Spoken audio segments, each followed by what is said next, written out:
thanks to some awesome friends of mine, I've had the chance to shoot the H&K VP9 before, but only a little bit at a time here and there. This time, I'm renting one, so I can really get some trigger time on it. Let's put a few rounds in. Oh, should probably set the target.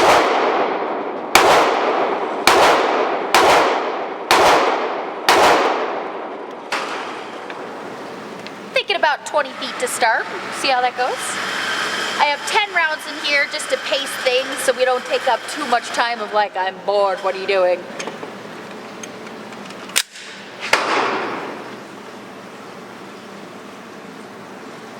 Here goes.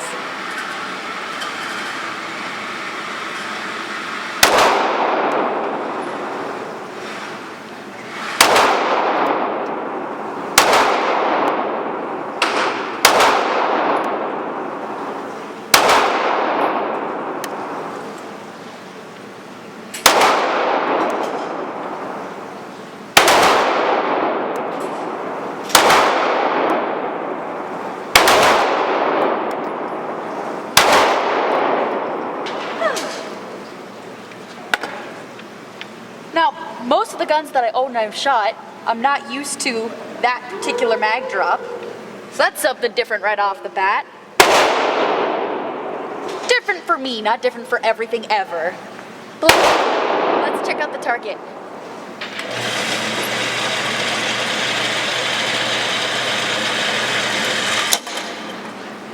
That was fun.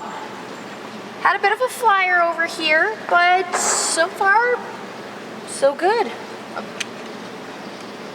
I'm gonna put 5 rounds downrange, and while I'm shooting those 5 rounds, I'm really gonna be focusing on the grip, how it works for me, and what I like and dislike about it.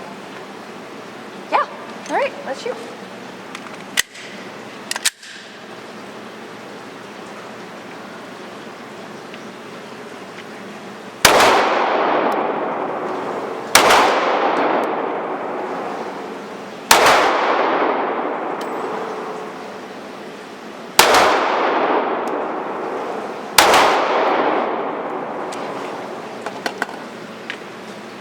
One of the first things, oh, let me bring my target back before I get ahead of myself.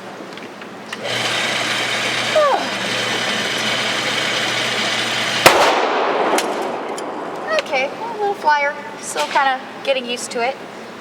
But while I'm thinking about, or while I'm analyzing the grip, the first thing that I notice is, I don't know if I can show you this, let me hold it steady.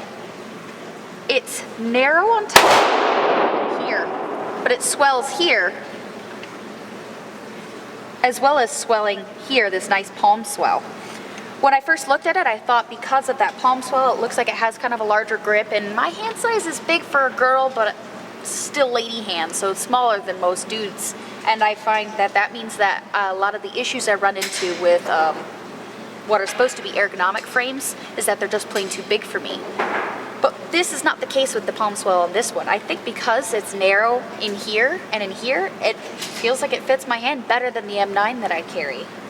It's also more narrow here than like my M9. And oh, also you have nice finger grooves, and you've got some surface texture that's consistent all the way around. I don't find that it's so aggressive that it's uncomfortable. I might want something with a little bit more tooth in it if I were carrying like with gloves or whatever in the winter. But as far as working at the range, this seems to be really efficient. For these 5 rounds, I'm going to be focusing on trigger, where it breaks, the trigger travel, that kind of thing.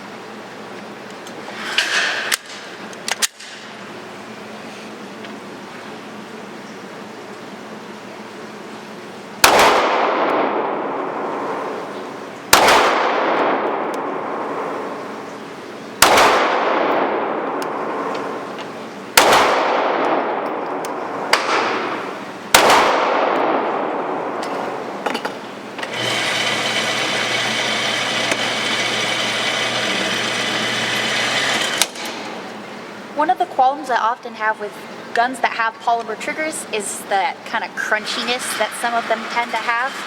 I don't feel that that's the case with this trigger. Actually, I feel like it's a pretty nice trigger, which I think helps with me being able to maintain that accuracy. The reset is very short, and the break is pretty quick too. There is a slight bit of crunch as opposed to like, you know, your single action 1911 trigger, but that's kind of what you'd expect, or kind of what I'd expect from a firearm like this. For these next few rounds, I'm going to be focusing on sight picture.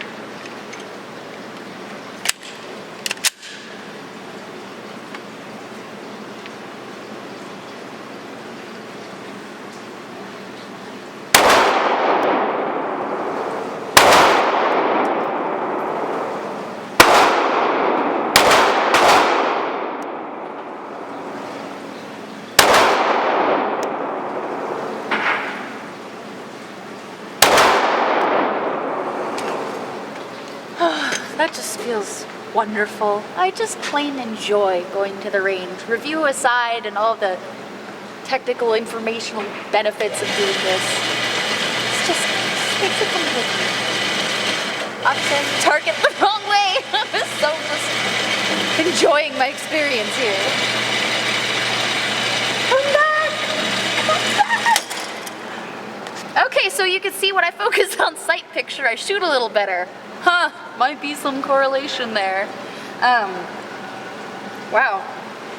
Well, that was pretty cool. That's the best one so far. What you'll notice here is that we have a 3-dot sight picture. This particular model doesn't have, or isn't set with night sights, but it has, it is dovetailed, kind of a combat style sights.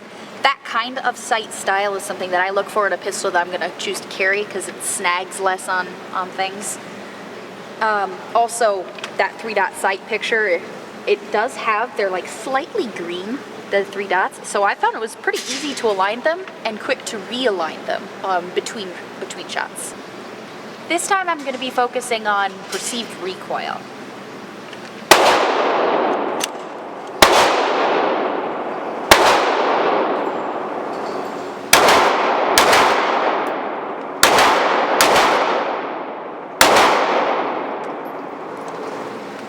So I did a little bit of a double tapping there so I could get a better impression of how quickly I can realign my sight between shots with just like only a half a second between shots instead of that nice slow fire that I prefer.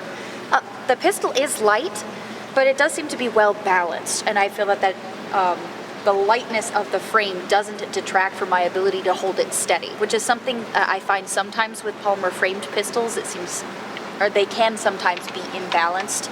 Not the case with this one. What might also help in this situation is the sight radius is a little over 6 1/4 inches.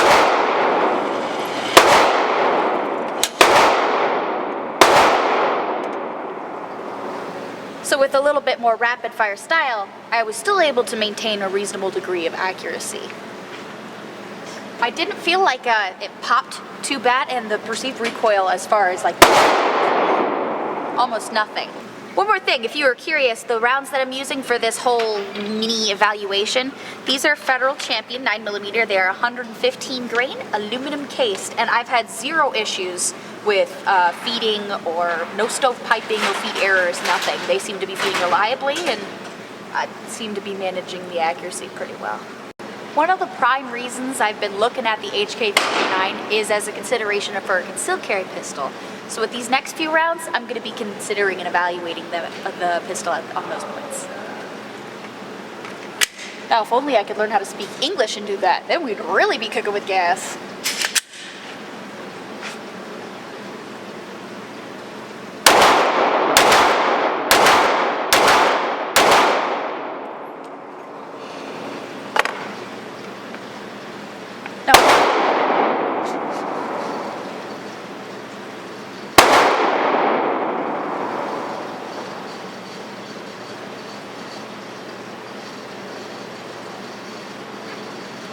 One of the pistols that I carry frequently is my full-size M9. It's a civilian M9. So it's basically the Beretta 92 FS, essentially the same thing. And one of the biggest differences I noticed between the two, my M9 is a heck of a lot heavier than this VP9. Now, I've been lugging it around for the better part of 3 or 4 years at this point, so I can't say I mind the weight. but it sure would be nice to save a few ounces, especially when you carry all the time. You notice it. Another thing that I notice is the difference in the grip. Huge difference. This is a lot more comfortable for me. In part because I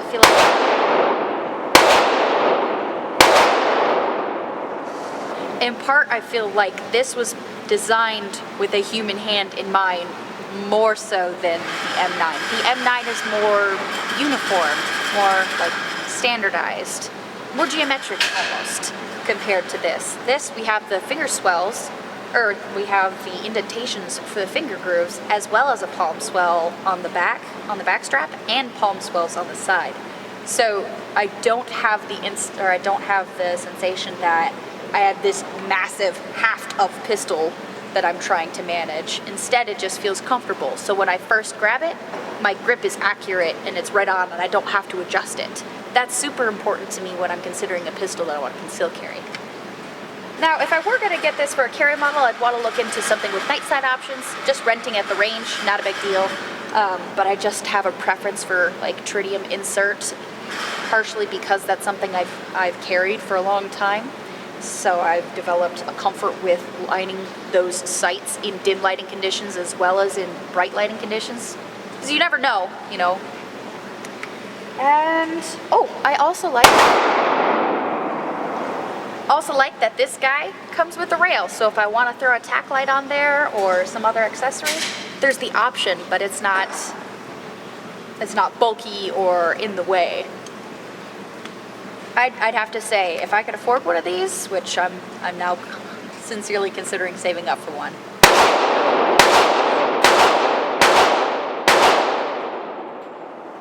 If I could afford one of these, I definitely want to carry one. All right, that was a lot of great information and serious safe gun business, but gotta have some fun safe gun stuff. And I have here this super creepy, not just zombie, not just clown, it is a clown zombie, which, as you know, is the worst kind of zombie. And he has an enormous head. So I know that normally, when we're looking at self-defense practice, I would be focusing on the torso. But with the zombie, everybody knows, or you should know, the only way to kill them is to remove the head or destroy the brain. I repeat. Remove the head or destroy the brain. So, I have a fully loaded magazine of 15 rounds, and we're going to put all of them through that zombie. Get down there.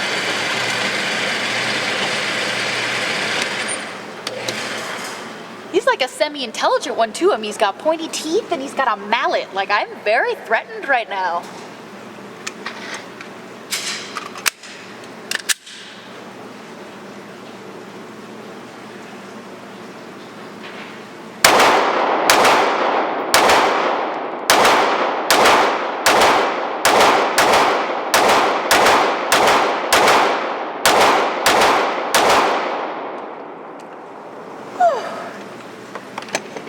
That was a lovely bit of fun, plus totally protecting myself from a zombie.